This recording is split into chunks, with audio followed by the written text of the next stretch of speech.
बंधुगण आश्विन मासरे पड़ुवा प्रथम एकादशीर महत्व बहुत अधिक रही थाए। आउ एही एकादशी को मध्य इंदिरा एकादशी नाम जना जाए। श्राद्ध दिन मानक पालित हेउथिबा एही एकादशी बहुत ही खास माना जाए। एही दिन भगवान विष्णुंकर पूजा एवं व्रत रखिबार मध्य विधान रही अछि। जदि आपणकर कौनसी पूर्वज से तांकर जानतरे हेउ किंबा अजाणतरे हेउ कौनसी पाप करिसंती जहा द्वारा सेमाने मृत्यु परे मुक्ति पाई पारु नाहांती, तेबे आपण एही इंदिरा एकादशी को पालन करिबा द्वारा आपणकर पूर्वज माने एथिरु मुक्ति पाई थांती। पद्म पुराण अनुसार इंदिरा एकादशीर व्रत आपण पालन करिबा द्वारा एवं भगवान विष्णुंकर पूजा करिबा द्वारा आपणकर समस्त पितृपुरुष मानकर पापर नष्ट हो जाइथाए एवं सेमानंकु मध्य मुक्ति प्राप्ति होइथाए। एहा सहित मध्य एहा कुहा जाय अछि जेउ व्यक्ति माने एही व्रत को करिथांती सेमानंकु केबेबी नरक को यात्रा करिबा पई पड़ी न थाए।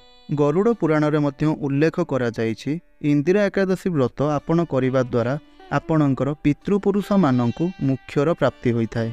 आउ एही शुभ अवसर रे पितृपुरुष मानंकर तर्पण एवं पिंडदान मध्य करा जायथाए।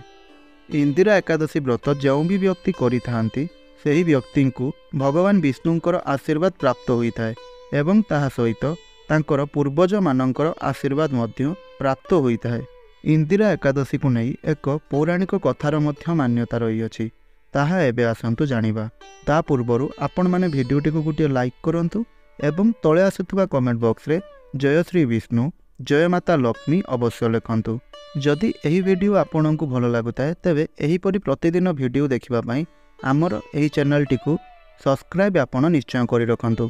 सत्य जुगरे महिष्मती नामक एक राज्य रे इंद्रसेन नामक जड़े राजा रहुतुले एवं तांको माता पितांकर स्वर्गवास हो जाइतिला, माने तांकर मृत्यु हो सारितिला। थरे रात्रि समय रे तांकर स्वप्न रे देखिले जे तांकर माता पिता नरकरे रही करी अत्यंत कष्ट भोगुछंती। राजा स्वप्न रे एई सब दृश्य देखि करी बहुत चिंतारे रहिले। सेही समयरु से भाबिबाकु लागिले कि केउं प्रकार रे पितृपुरुष मानंकु सेही नरकरु उद्धार करा जाई परिबो एवं तांको आत्मार मुक्ति होई परिबो। से चिंता करि सारिबा परे से एक निर्दिष्ट निष्पत्ति नेले एवं तांको राजसभा रे थिबा समस्त विद्वान ब्राह्मण मानंकु डाकिले एवं तांकर एही स्वप्न विषय रे सेही विद्वान ब्राह्मण मानंकु कहिले।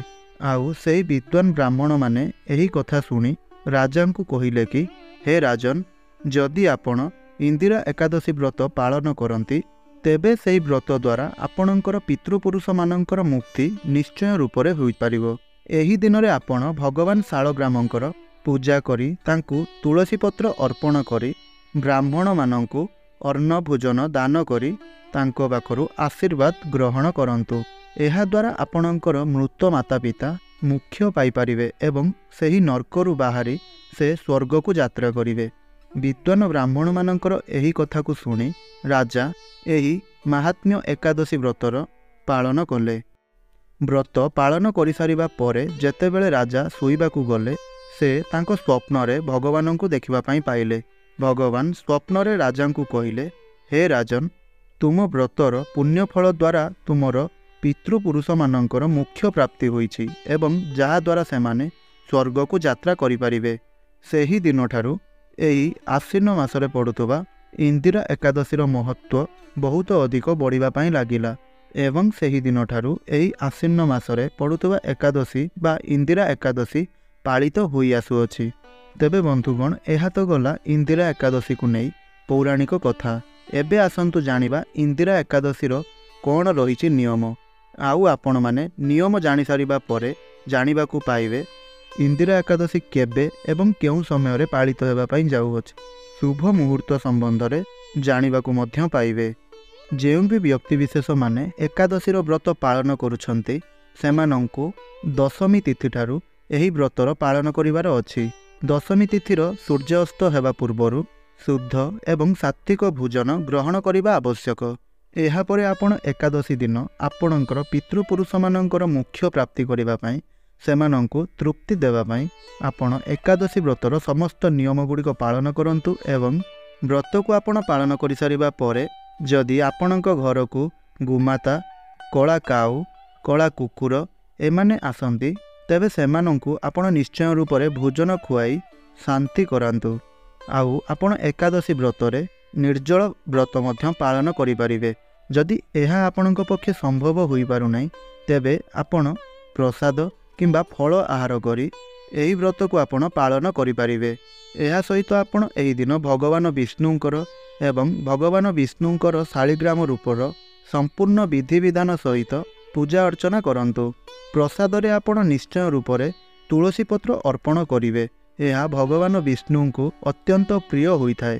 ଆଉ ମଧ୍ୟ ଭଗବାନ ବିଷ୍ଣୁଙ୍କର ପୂଜାରେ ଯଦି ତୁଳସୀ ପତ୍ର ନ ବ୍ୟବହାର ହୋଇଥାଏ ତେବେ ସେହି ପୂଜା କେବେ ବି ସମ୍ପନ୍ନ ହୋଇନଥାଏ।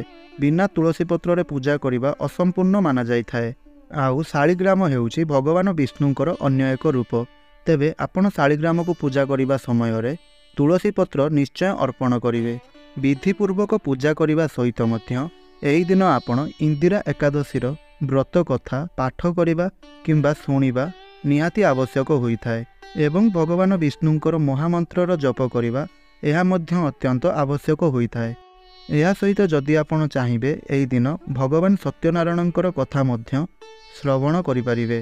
ଏହା ସହିତ ଭଗବାନଙ୍କର ସକାଳ ଏବଂ ସନ୍ଧ୍ୟା ସମୟରେ ସମ୍ପୂର୍ଣ୍ଣ ବିଧିବିଧାନ ସହିତ ପୂଜା କରନ୍ତୁ। ପୂଜା କରିସାରିବା ପରେ ଆପଣ ବ୍ରାହ୍ମଣଙ୍କୁ ଭୋଜନ କରାଇ ଦାନ ଦକ୍ଷିଣା ପ୍ରଦାନ କରି ତାଙ୍କ ପାଖରୁ ଆଶୀର୍ବାଦ ଗ୍ରହଣ କରନ୍ତୁ। ଏହାପରେ ଆପଣ ପୂଜାରେ ବ୍ୟବହାର ହୋଇଥିବା ପ୍ରସାଦକୁ ଗ୍ରହଣ କରି ବ୍ରତର ସମାପ୍ତ କରନ୍ତୁ। ବନ୍ଧୁଗଣ, ଏକାଦଶୀ ବ୍ରତମାନଙ୍କରେ ଦାନ ଧର୍ମମାନଙ୍କର ଅଧିକ ମହତ୍ତ୍ୱ ରହିଥାଏ। ତେବେ ଯଦି ଆପଣ ବ୍ରତ କରୁଛନ୍ତି ନିଶ୍ଚୟ ରୂପରେ ଏହି ଏକାଦଶୀରେ ଇନ୍ଦିରା ଏକାଦଶୀରେ କିଛି ନା କିଛି ଯାହା ବି ଆପଣଙ୍କର ସାମର୍ଥ୍ୟ ଅନୁସାରେ ହୋଇପାରିବ ତାହା ଦାନ ଧର୍ମ ନିଶ୍ଚୟ କରନ୍ତୁ। ଦାନ ଧର୍ମ କରି ଯେଉଁ ପୁଣ୍ୟଫଳ ଆପଣ କମାଇବେ ତାହା ଆପଣଙ୍କର ପିତୃପୁରୁଷମାନଙ୍କୁ ମୁକ୍ତି ଦେବାରେ ସାହାଯ୍ୟ କରିବ। ଅର୍ଥାତ୍ ଆପଣଙ୍କର ସେହି ପୁଣ୍ୟଫଳ ଦ୍ୱାରା ଆପଣଙ୍କର ପିତୃପୁରୁଷମାନେ ମୁକ୍ତି ପାଇପାରିବେ। ଆଉ ଆପଣଙ୍କର ସମସ୍ତ ପାପରୁ ମୁକ୍ତି ପାଇବା ସହିତ ଆପଣଙ୍କର ପୂର୍ବଜମାନଙ୍କର ମଧ୍ୟ ଉଦ୍ଧାର ହେବ। ବ୍ରତ ସମୟରେ ଆପଣ କେବେ ବି କାହା ଉପରେ କ୍ରୋଧ କରିବା ଉଚିତ ହୋଇନଥାଏ ଏବଂ କାହା ପ୍ରତି ଆପଣଙ୍କ ମନରେ ଅସଦ୍ ଆଚରଣ, ଖରାପ ବ୍ୟବହାର ଏବଂ ଈର୍ଷା ଭାବନା ଆପଣଙ୍କ ମନରେ ଆସିବା ଏହା ଉଚିତ ହୋଇନଥାଏ। ଯଦି ଆପଣ ଏପରି କରୁଛନ୍ତି ତେବେ ଆପଣଙ୍କର ବ୍ରତ ପାଳନ କରିବାର କୌଣସି ମୂଲ୍ୟ ରହିନଥାଏ ଏବଂ ଆପଣଙ୍କୁ କୌଣସି ପ୍ରକାରର ବି ପୁଣ୍ୟଫଳ ପ୍ରାପ୍ତ ହୋଇନଥାଏ। ଏହି ସମୟରେ ଆପଣ ନିଶ୍ଚିନ୍ତ ରୂପରେ ବ୍ରହ୍ମଚର୍ଯ୍ୟର ପାଳନ କରିବା ନିହାତି ଆବଶ୍ୟକ। ଆଉ ରାତ୍ରି ସମୟରେ ଯେତେବେଳେ ଆପଣ ଶୋଇବା ପାଇଁ ଯାଉଛନ୍ତି ସେହି ସମୟରେ ଆପଣ ଆପଣଙ୍କର ଖଟରେ ନ ଶୋଇ ଭୂମିରେ ଶୋଇବା ମଧ୍ୟ ଆବଶ୍ୟକ। ଆଉ ଯଦି ଆପଣଙ୍କ ଘରର ସମ୍ମୁଖକୁ କୌଣସି ଭିକାରୀ ମାଗିବା ପାଇଁ ଆସୁଛନ୍ତି ତେବେ ଆପଣ ତାଙ୍କୁ ଆପଣଙ୍କର ସାମର୍ଥ୍ୟ ଅନୁସାରେ କିଛି ନା କିଛି ଦାନ ଧର୍ମ ନିଶ୍ଚୟ କରନ୍ତୁ। ଏହାଦ୍ୱାରା ଆପଣଙ୍କୁ ବହୁତ ଅଧିକ ପୁଣ୍ୟଫଳ ନିଶ୍ଚୟ ରୂପରେ ପ୍ରାପ୍ତ ହୋଇଥାଏ। ଯଦି ଆପଣ ଏକାଦଶୀ ବ୍ରତ ପାଳନ କରୁଛନ୍ତି ତେବେ ଆପଣ ଅନ୍ନର ଗ୍ରହଣ କରିବା ଉଚିତ ହୋଇନଥାଏ। ଅନ୍ନ ଗ୍ରହଣ କରିବା ନିଷେଧ ହୋଇଥାଏ। ଆଉ ଯଦି ଆପଣ ଏହି ବ୍ରତକୁ ସମ୍ପୂର୍ଣ୍ଣ ଶ୍ରଦ୍ଧା, ଭକ୍ତି ଏବଂ ନିଷ୍ଠାର ସହିତ ପାଳନ କରନ୍ତି ଏବଂ ଏହି ବ୍ରତର ସମାପ୍ତ କରନ୍ତି ତେବେ ଏହାଦ୍ୱାରା ଆପଣଙ୍କୁ ଭଗବାନ ବିଷ୍ଣୁଙ୍କର ଅଶେଷ କୃପା ଏବଂ ଆଶୀର୍ବାଦ ପ୍ରାପ୍ତ ହୋଇଥାଏ ଏବଂ ଆପଣଙ୍କ ପିତୃପୁରୁଷମାନଙ୍କର ମଧ୍ୟ ଅଶେଷ କୃପା ଏବଂ ଆଶୀର୍ବାଦ ପ୍ରାପ୍ତ ହୋଇଥାଏ। ଏହି ଇନ୍ଦିରା ଏକାଦଶୀ ବ୍ରତ ଯାହାର ପ୍ରାରମ୍ଭ ସମୟ ହେଉଛି 27 ସେପ୍ଟେମ୍ବର ଶୁକ୍ରବାର ଦିନ 2:01:21 ପ୍ରାରମ୍ଭ ହେଉଅଛି ଏବଂ ଏକାଦଶୀର ସମାପ୍ତି 28 ସେପ୍ଟେମ୍ବର ଶନିବାର ଦିନ 2:02:50 ସମାପ୍ତ ହେଉଅଛି। ତେବେ ବନ୍ଧୁଗଣ, ଏହା ତ ଥିଲା ଇନ୍ଦିରା ଏକାଦଶୀ ବ୍ରତ କଥାକୁ ନେଇ କିଛି ତଥ୍ୟ ଏବଂ ବ୍ରତର ଶୁଭ ସମୟ, କେଉଁ ଦିନ ତାହା ପଡ଼ୁଅଛି ଏବଂ କେଉଁ ଦିନ ତାହାର ସମାପ୍ତି ହେଉଅଛି ଏବଂ ଏହି ବ୍ରତର ପୌରାଣିକ କଥା ଯାହା ଆପଣମାନେ ସମ୍ପୂର୍ଣ୍ଣ ରୂପରେ ଜାଣିବାକୁ ପାଇଲେ।